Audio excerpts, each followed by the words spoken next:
Suppose two students, Bunny and Sunny, start preparing for CAT. Bunny is a master procrastinator, only starts studying seriously 2 months before the CAT examination, does only the important chapters and goes for the exam. However, Sunny is a hard worker. He studies diligently 3 hours every day for almost a year, does all the theory of all the chapters, revises all the chapters diligently, and then goes for the examination. Who do you think is going to crack the CAT exam? The answer is no one. In fact, you cannot even predict who between Bunny and Sunny is going to score more in the CAT examination, because for CAT, unlike examinations like CA or UPSC, it's not about the number of hours that you put in. It's not only about the hard work. It's an aptitude examination, a logical reasoning examination. So hard work, consistency, yes, it matters to an extent, but along with that, smart work also matters, because you have to maximize your percentile in an aptitude examination. And that's why a lot of aspirants, when they start their CAT preparation, do certain mistakes in the initial phases. They keep preparing like their college exams or their school exams, how they prepared for board examination, and then they kill a lot of time in the initial phase of their preparation, only to realize it very late. And that's why in this video you will be saving that time. So do watch all the points very carefully, because if you're a new CAT aspirant, I am very sure that you're making some of these mistakes, at least, especially the third point that you need to understand very clearly. So if you're a serious CAT 2026 aspirant, do consider subscribing to the channel as well if you're new here, because throughout the year I'll be releasing very important videos for you, and you want to remain on track with your CAT preparation. So let's start this. The first point is the mistake that Sunny did. As I said, he completes the theory, keeps revising the topics from time to time. However, you need to understand that you need to spend as less time on theory as possible for an exam like CAT.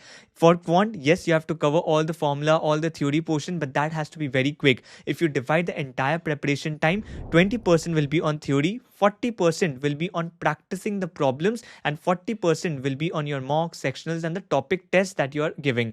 Remember, it's only by practicing more and more problems that you become better at solving those problems during the examination. Theory, remembering the formula, you will not be able to apply it in the problems unless and until you have solved a number of problems using those concepts. To give you an example, suppose I'm studying quants and I'm studying the simple interest, compound interest chapter. Suppose there are 6-7 concepts under that chapter. I will study one concept, then practice 5 or 6 problems from that concept, and then move to the next concept, again solve 5 or 6 problems from the concept, and then move to the next one. And similarly, once I have solved all the concepts, once I have learned all the concepts from the chapter, after that I will solve at least 20, 30, 40 problems from that chapter, and only then my theory preparation or my preparation for that chapter is complete. So if I have given 1 hour to studying the formula, the theory portions and everything, I would have given 4 hours on solving problems from that particular chapter. Similarly, for verbal and DLR, it is even more important to spend more time on practicing the sets and the passages. That is, you can study the theory, and that has to be really quick. After that, you have to straight away move to solving the problems, DLR sets and the RC passages, and only then you can improve. The more passages you solve, the more DLR sets that you solve, the better you will become at solving those during the examination, and at solving the CAT level questions. Just studying the theory is not going to help you. So spend minimum time on theory and maximum time on practicing the problems. A lot of times it will happen that once you're solving a problem, you're not able to solve it, and you will think that, oh, I've forgotten the formula, I've forgotten certain concepts, so let me go back, revise the entire chapter, and then come back to solving problems. Don't do this. If you are not able to solve a problem, just go back to that specific concept, understand that, remember that, and come back to solving the problems again. Because what is happening is, the more application you use for those concepts, the better you will be able to recall it.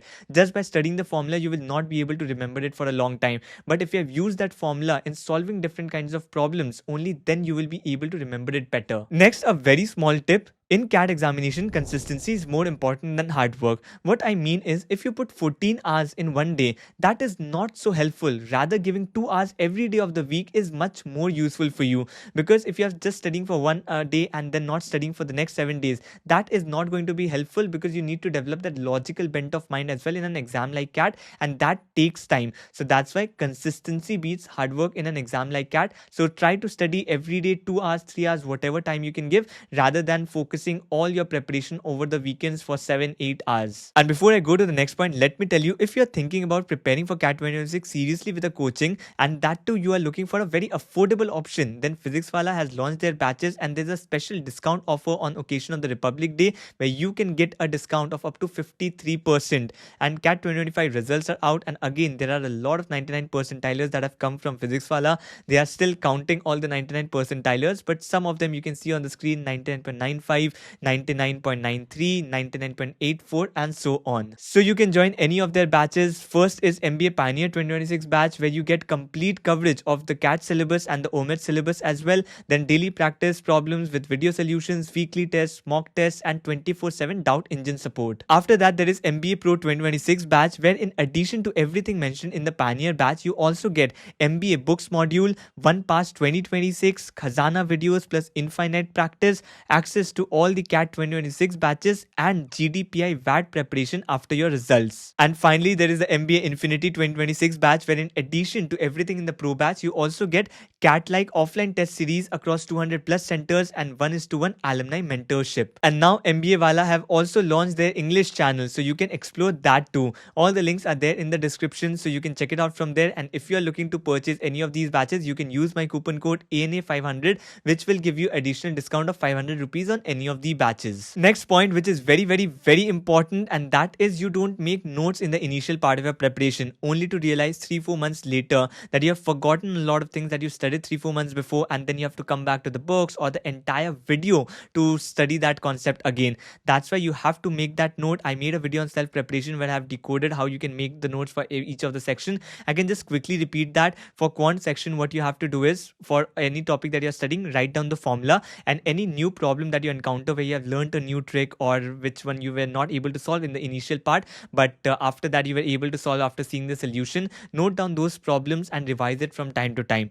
For DLR, what you have to do is understanding how to make a table for that DLR set is very important. Or if you are able to make the right table, you have solved 80% of the set. And that's why whenever you encounter a set where you are not able to find the table, or where the table forming that table was very tricky, note down those DLR sets, note down how you made that table, so whenever a similar set comes, you are able to draw the table at least. So that is your preparation for DLR. And for verbal, whenever you solve a particular RC passage and you get certain questions wrong, make sure you note down that why you marked a certain option and why was it wrong, the reason for that option being wrong.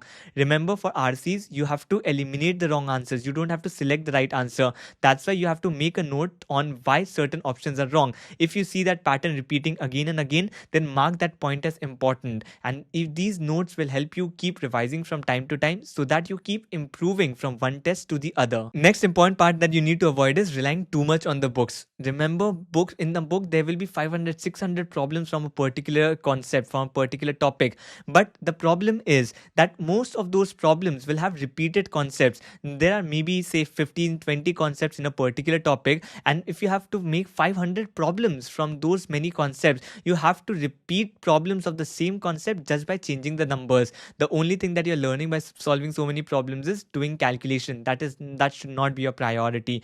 Rather, what you have to do is make sure you're solving 100 problems, but 100 problems are from different concepts. And for that, what you can do is, if you're studying from a particular book, you can solve the first question, then you can solve the 7th question, then you can solve the 13th question, and so on, so that you move till the end of the chapter. Most of the consecutive problems you will see will come from a repeated concept. You don't need to repeat the same concept just for practicing your calculation.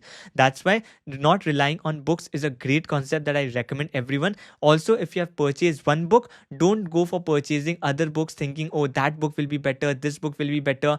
Candidates waste a lot of time in finding that perfect resource. It's basically FOMO, that ये coaching better है, ये book better है, ये चीज better है, वो better resource use कर रहा है, इसलिए वो crack कर लेगा. There is nothing like that. All the books are equally capable. अगर कोई सी एक coaching से there can be a lot of 99 percentilers, it means that you can also crack 99 percentile from that coaching. No need to think that the other coaching is good, this one is good, and so on. Whatever suits you you. Whatever you have taken, have confidence and keep moving forward with that. Don't waste a lot of time in finding that right resource. Next, again, a very important, I think the most important, especially if you're self-preparing, that is you have to break down your entire syllabus into smaller chunks. If you make a deadline like, okay, I will complete my quant syllabus by the month of August, it is not going to help you. You will procrastinate a lot thinking you have a lot of time. You will go to March, then April, and suddenly realize that you don't have enough time to complete the entire syllabus. Rather, break down the syllabus into very smaller chunks. In fact, the quant sheet that I made and I've shared with the aspirants as well, I have broken down each of the topics into certain deadlines, so that this is the deadline for this topic and so on. What happens is, now when you cross a certain deadline, and if it's 8 days over a particular deadline, then you start hitting that panic button that, okay, I should have completed this topic a week before. I'm so late.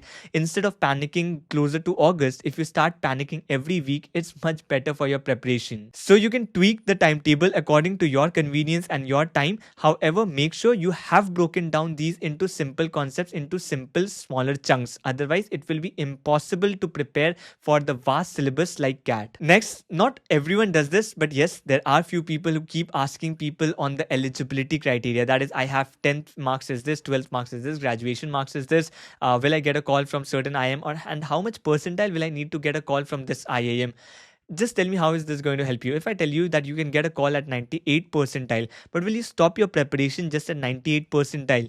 Anyway, you have to prepare like 100 percentile or 99.9 percentile. You cannot stop your preparation at a certain percentile. That's why asking these questions is irrelevant. What you can ask is, should I go ahead in my CAT preparation? If I get a good percentile, will I have a chance in some of the top B schools? And if you think that yes, there are certain B schools, there are a lot of B schools which do not even look into the past profile. So those B schools are obviously open for you. So if you are adamant on cracking the CAT examination, you should target a 99.9 percentile and stop asking questions at how much percentile will this IIM call me, will that IIM call me, because it wastes a lot of your time. You will keep asking different mentors and waste a lot of time. So stop asking that and focus on your preparation. So that's all the points that you need to keep in mind before you start your CAT preparation. Make sure you do not waste time in any of these. That's it for this particular video. Hope you are subscribed to the channel before we move ahead. See you in the next one.